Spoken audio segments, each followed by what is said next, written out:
This is the Tel'Abim banana, and if you've played World of Warcraft for any meaningful amount of time, there's a pretty good chance you've seen one of these before. It's nothing special, it restores some health, you loot it, you eat it, you probably vendor it, and then you completely forget about it. But there's something about this banana that players have overlooked. Where exactly is Tel'Abim? Because Tel'Abim isn't the name of the banana, it's the name of the place the banana comes from.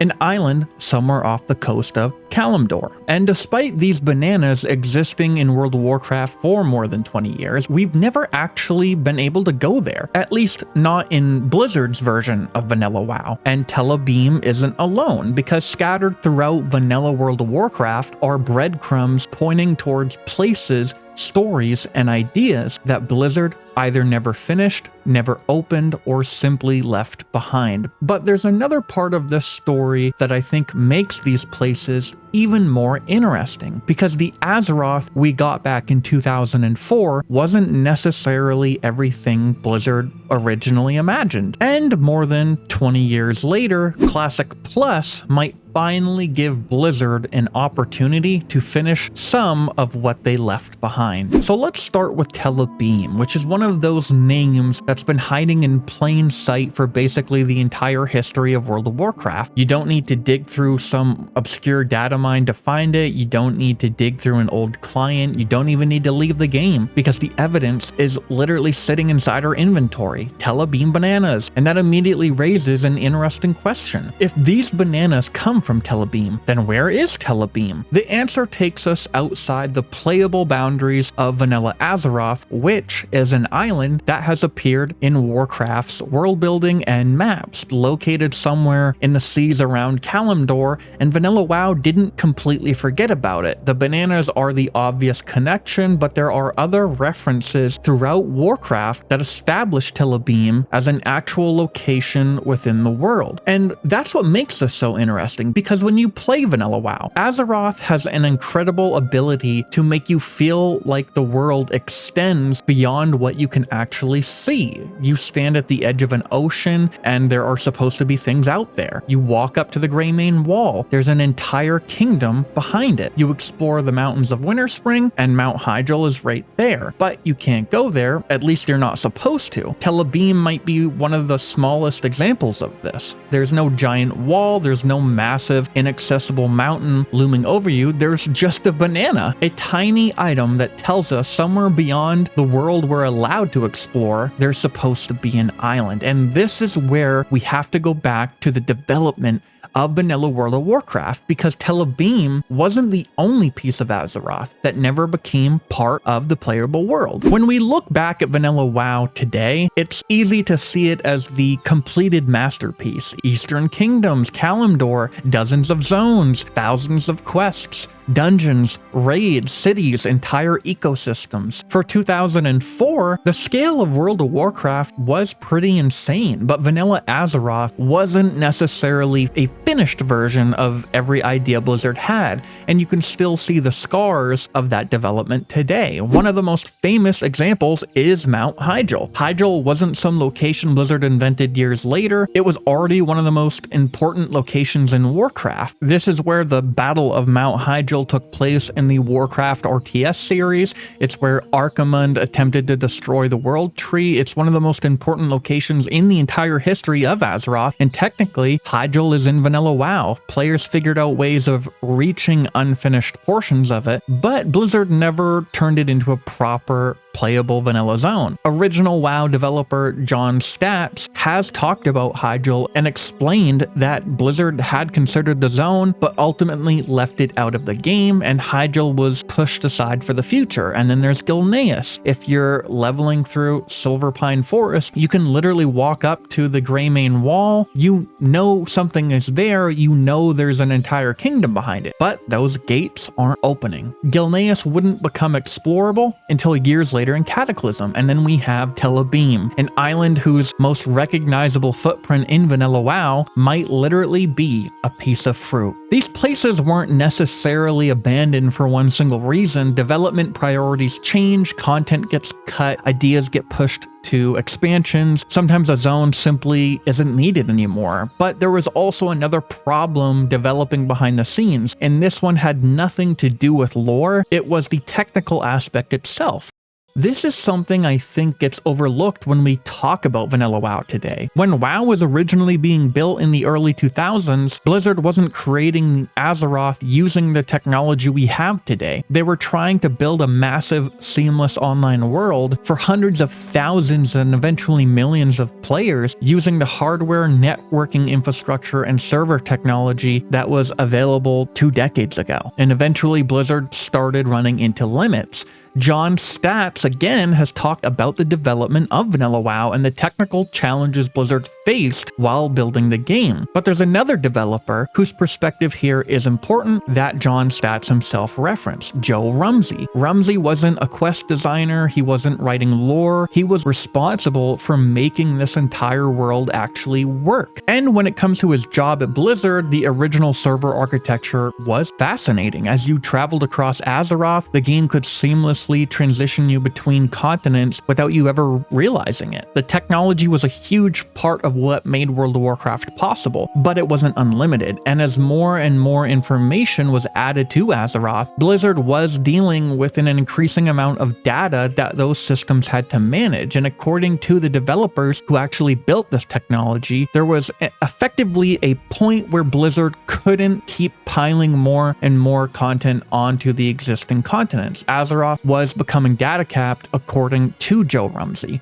not because Blizzard had run out of ideas, but because there were real technical limits to what they could reliably operate at the time. And suddenly something about World of Warcraft's original game design starts making a lot more sense because Blizzard needed somewhere else to go. When the Burning Crusade released, Blizzard didn't simply just add another massive collections of zones onto Kalimdor or Eastern Kingdoms. Instead, we all went through the Dark Portal to Outland, a completely separate landmass, and then separation mattered. Instead of continuously expanding the existing vanilla continents, Blizzard could build expansion content somewhere else, a new world, new zones, dungeons, raids, creatures, quests, and the entirely new place for the game's server infrastructure to handle. That's an important piece of context when we look back at all these strange unfinished corners of vanilla.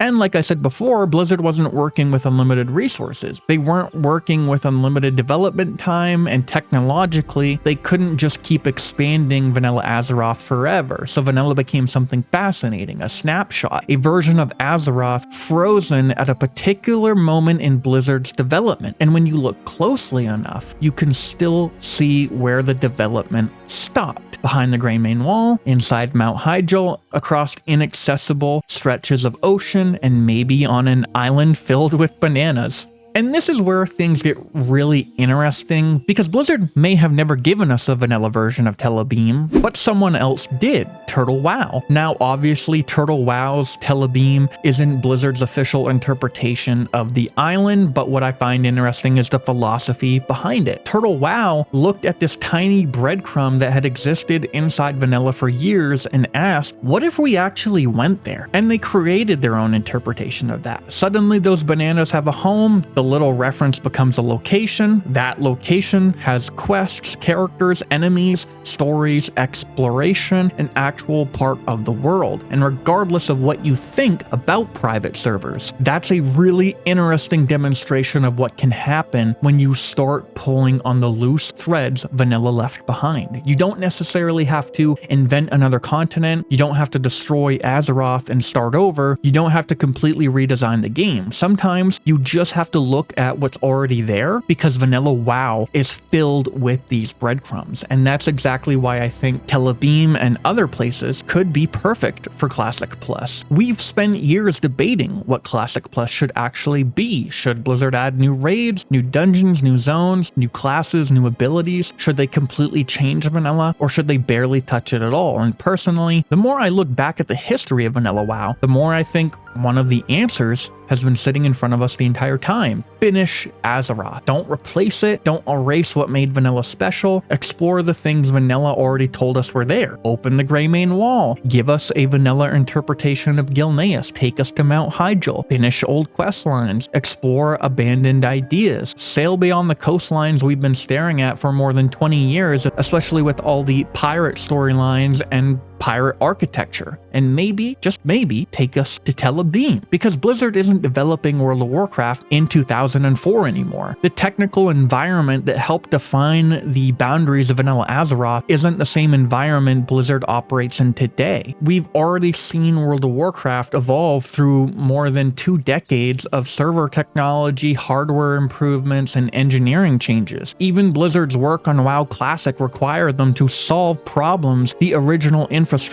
struggled with. Perfect example is bugs, and it even led to other things like spell batching. The technology moved forward, but vanilla Azeroth stayed the same, and maybe that's exactly what makes Classic Plus so interesting, because for the first time, Blizzard has an opportunity to look backward and forward at the same time. They can return to a version of Azeroth designed more than 20 years ago, find the places where development stopped, and continue. Not with the design philosophy of modern retail, not by replacing vanilla, but by asking, what would these places look like if vanilla had continued? That's the Classic Plus I want to see. And that's exactly why I keep coming back to this banana, because it's such an insignificant item. Most players probably never thought twice about it. I know I didn't, but that's part of what makes vanilla World of Warcraft special. The world doesn't always explain everything to you. Sometimes there's a closed gate, sometimes there's something over a mountain you can't reach. Sometimes there's an island drawn on an old map, and sometimes there's just a banana with a strange name. But all of those little details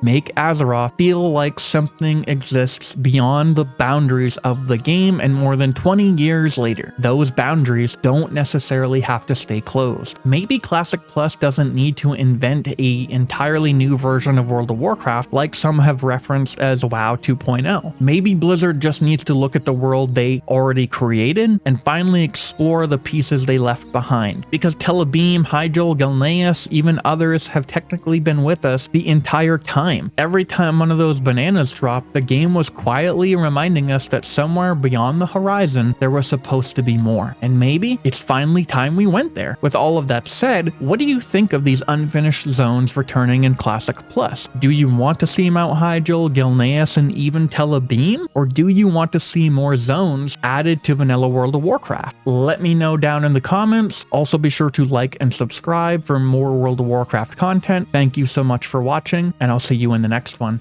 Oh man, this is insane. There's so fucking many of them. Holy dude. Oh, here they go. Dude, they came out like so fucking fast. Made a big mistake being first in line. Yeah.